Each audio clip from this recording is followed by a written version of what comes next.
தேனி மாவட்ட ஹிந்து எழுச்சி முன்னணி சார்பாக 10ஆம் ஆண்டு விநாயகர் சதுர்த்தி திருவிழா வருகின்ற 27/8/2025 மிகவும் சீரும் சிறப்புமாக நடைபெற உள்ளது. அதற்காக விழுப்புரத்திலிருந்து விநாயகர் திருமேனிகள் வந்து இறங்கியுள்ளன. இந்த விநாயகர் திருமேனியானது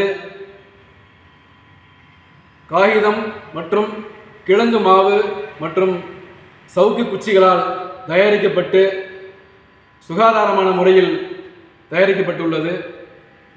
இந்த திருமேனிகளை நமது கிளை கமிட்டி மற்றும் தேனி மாவட்டத்தில் உள்ள அனைத்து ஹிந்து எழுச்சி முன்னணி கமிட்டிகளும் வந்திருந்து இதனை ஆர்டர் செய்து தங்கள் பகுதிக்கு எடுத்து சென்று நல்லபடியாக வழிபாடு செய்து விநாயகர் சதுர்த்தி விழாவினை சீரும் சிறப்புமாக கொண்டாட தேனி மாவட்ட ஹிந்து எழுச்சி முன்னணி சார்பாக வேண்டிக் கொள்கிறோம்.